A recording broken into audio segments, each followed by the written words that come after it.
Most of us probably think annual reports are these super dense, kind of boring documents that are only for hardcore investors, right? But what if I told you they're actually more like autobiographies? Seriously, they're these detailed stories written year after year that tell you everything about a company's life, its dreams, its struggles, its biggest wins. And today, we're going to read one of those stories, a decade in the life of a true agricultural giant. Okay, so let's jump right in.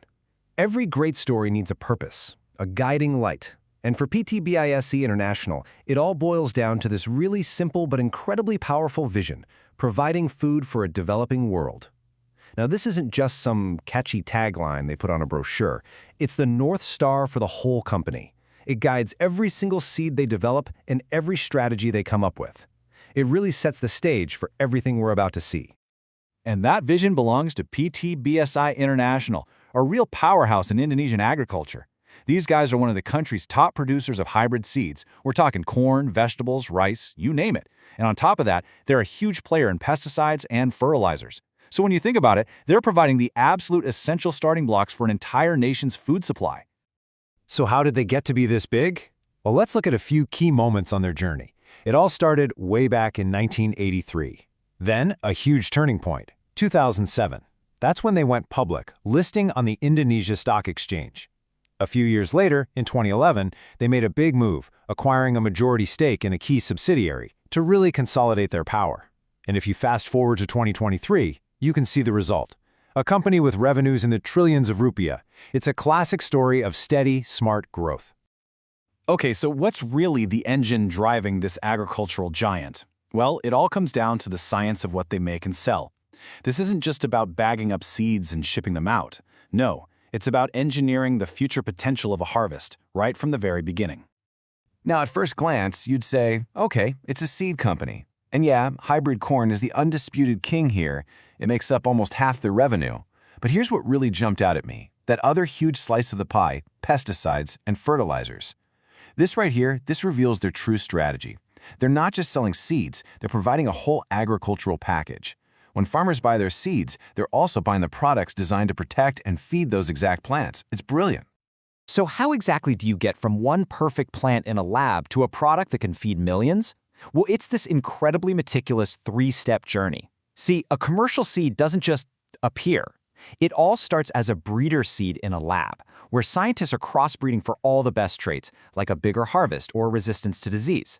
That seed is then grown out to create what's called foundation seed. And finally, those foundation seeds are given to thousands of partner farmers who grow them on a massive scale to create the final commercial seed that you and I would see on the market. And here's the thing, they don't do all of this in a bubble. To make sure they've got absolutely top-tier genetics, especially for their number one product, corn, BISI has a super important license agreement. This deal is with the global giant Monsanto, and it lets them produce and sell some of the world's best-performing hybrid corn varieties right there in Indonesia. It's a smart way to get access to world-class agricultural tech. All right, let's shift gears and talk numbers, because the financials tell a really fascinating story all on their own. It's a story of challenges, resilience, and at the end of the day, some pretty incredible growth. The annual reports give us this raw, unfiltered look at the real ups and downs of being in the farming business. Just look at the contrast here. In their 2012 report, they're totally upfront about a 13% drop in revenue, and they point the finger squarely at adverse weather. It's a risk every single farmer on the planet knows all too well. But then, you jump to 2016, and boom, revenue skyrockets by nearly 29%. The reason? Strong demand from farmers who are trusting and adopting their hybrid seeds. This is the perfect picture of the risk and reward in agriculture. One year, you're at the mercy of Mother Nature. The next, you're riding a huge wave of demand. So you might be wondering, with all that volatility, how do they keep the business financially healthy? Well, one number that pops up again and again in their reports is the debt-to-equity ratio. It's a simple but really powerful metric that basically shows how much the company is relying on borrowed money versus its own funds. Think of it like a financial stress test. And here's the kicker. Their ratio is incredibly low. In 2022, it was just 0.12. To put that into perspective for you, their agreements with the banks allow them to go as high as 2.5. This tells us they run a very tight, very conservative ship. They're not loading up on debt. And in an industry that can be knocked around by weather and commodity prices, that's not an accident. That is a very deliberate and very smart strategy. Of course, a company is always more than just its products and profits, right? It's about the people who lead it and the principles that guide every decision they make. And the annual reports, they give us a really clear window into that human side of the business. So here's a quick look at the leadership team. Now, like a lot of Indonesian companies, they have a two-tier board system. You've got the board of directors, which handles the day-to-day operations. They're the ones steering the ship. And then you have the board of commissioners, which acts more like an oversight committee, making sure the long-term interests of the company and its shareholders are always being protected. And if you read through these reports, there's this one Indonesian phrase that you'll see over and over and over again, Tata Kelola Perusahaan. This translates to good corporate governance, or GCG. And let me tell you, this isn't just a buzzword for them. It is the absolute bedrock of how they operate. Now, it's easy to just dismiss stuff like this as corporate jargon, but for BSI, it's a real concrete framework. It's built on these core pillars, things like transparency, accountability, and fairness. And to make sure this stuff actually happens, they have dedicated committees, like an audit committee and a nomination committee, that act as independent watchdogs over everything from the financial books to who gets hired and how much they're paid. It's a whole system of checks and balances designed to keep the company on the straight and narrow. This quote from their 2019 report just nails another critical part of their people story. Their entire model for producing commercial seeds hinges on a partnership with local farmers. Think about it.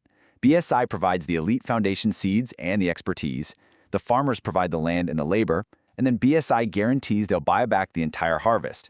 It's this perfect symbiotic relationship that's absolutely fundamental to their success. You know, every annual report is just as much about the future as it is about the past. It's like a roadmap, trying to chart out both the amazing harvest that could be on the horizon and the potential storms that could threaten it all. And this really lays out the tightrope they have to walk every single year. On one hand, you've got these massive opportunities, a growing population, a government that's pushing for food self-sufficiency, huge demand for livestock feed, even export markets. But on the other hand, you've got the constant fears of farming, extreme climate change, new pests and diseases, crazy swings in global prices. Their challenge, year in and year out, is to grab those opportunities while trying to dodge all those risks. So at the end of the day, after reading through a decade of their story, what we see is a company that is just so deeply woven into the fabric of its nation's food security. It's a business built on hard science, completely dependent on the weather, and grounded in these partnerships with thousands and thousands of farmers. They've shown incredible resilience and a really clear strategy for growth, which leaves us with one last question.